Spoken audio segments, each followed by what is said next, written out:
You know, it's really stuff like this that just makes it impossible to find common ground in the political arena. I don't know if this has always existed. You know, I've studied history as best as I possibly can. I've attempted to learn about previous generations, past societies. You know, they say history tends to repeat itself, but it's hard to believe that previous generations or societies have ever been this insane. Modern leftism has turned into something crazy. I use the words insane, lunacy, lunatics, crazy all the time, and it's very easy to use those words in a hyperbolic sense where you're exaggerating, but in these instances, it's not an exaggeration. The policies themselves make absolutely no frickin' sense whatsoever, and we find ourselves repeating this cycle over and over again where leftists advocate for the most idiotic, incompetent, insane, obviously not gonna work policies, and then we simply fast forward a little bit, repeating the exact same cycle over and over again. Oh, well, now they realize that they've completely lost the plot, that their policies are idiotic and completely detached from basic reality. We gotta get into this phenomenon, folks. We got some stuff to get into, so let's roll the tape. Alright, friends. So after years of advocating for defunding the police, after using taxpayer dollars across pretty much every major Democrat city to put up George Floyd murals, statues, and to paint in big bold letters on public streets supporting Black Lives Matter as directly supporting defunding the police, after years of this nonsense, all of a sudden, DC Mayor Muriel Bowser ditches George Floyd-era police reforms and vows to get crime under control. On Monday, Washington, D.C. Mayor Muriel Bowser announced that her administration would be ditching police reforms brought in following the death of George Floyd in favor of policies that will actually help bring down the city's skyrocketing level of crime. The Addressing Crime Trends Now Act deals with a variety of issues relating to how police officers conduct their business, as well as how to best deal with two of the United States capital's current crime trends such as shoplifting and open drug use, according to Fox News. During a press conference, Bowser admitted that the previous set of reforms just don't match the daily practice of safe and effective policing, citing incidental contact you can make with a person or how officers can use their body-worn camera footage to write reports, or whether police are allowed to safely chase a criminal who's right in front of them. We need to act now, and we need to send a strong message that violence is not acceptable in our city, and this perception that people have that you can commit a brazen crime and get away with it, it has got to stop. This legislation will help change that. Now, I'm a little bit doubtful that any legislation proposed by any Democrat will accomplish any significant actual results in reducing crime. The sentiment is important. Essentially, what Democrats are telling us is after years of telling us that we are racist and that we're stupid and don't understand how to solve problems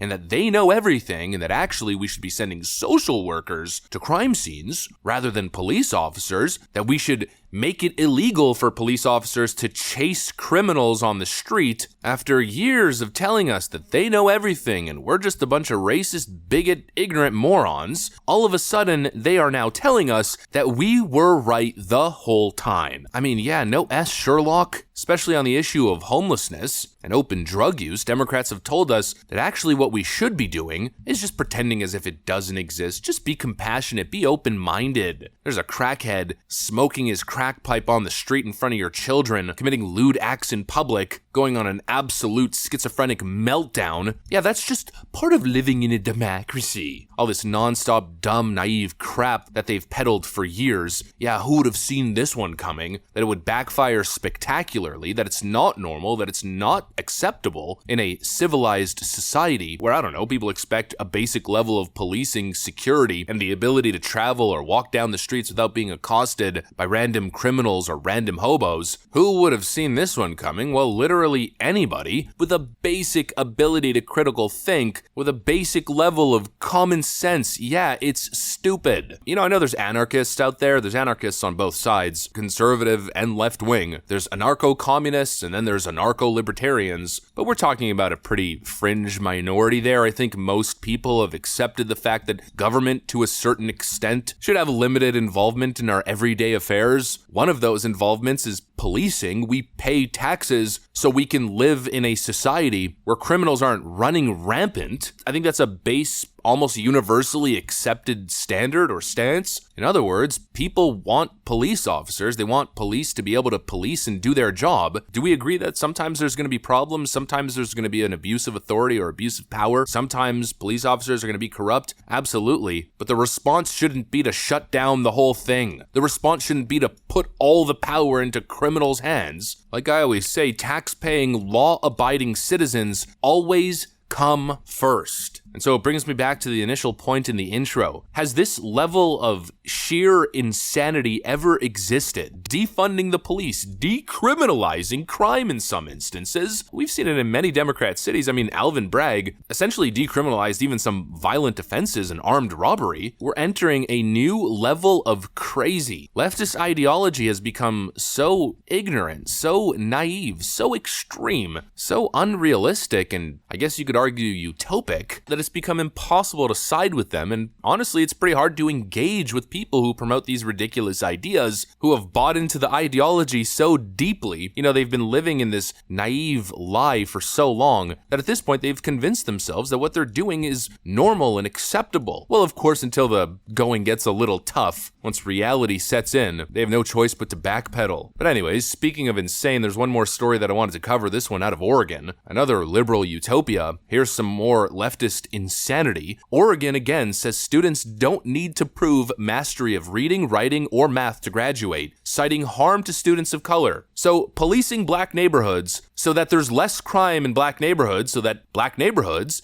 can be safe spaces where, you know, the community can actually develop, that's racist. And now, apparently, applying a basic standard that students should have a mastery of reading, writing, and math to graduate is again racist because it's, quote, harming students of color. This is insane. I mean, completely freaking insane, kind of the trend that we've been covering on this channel for years at this point. It's this reductive, divisive, identity politics garbage, this victimhood, zero accountability, trash worldview and policies that they implement. Instead of actually attacking the crux of the problem, like for crime, for instance, instead of talking about criminal culture, rap culture, gang culture, glamorizing everything wrong in society, instead of actually talking about what's important, what do?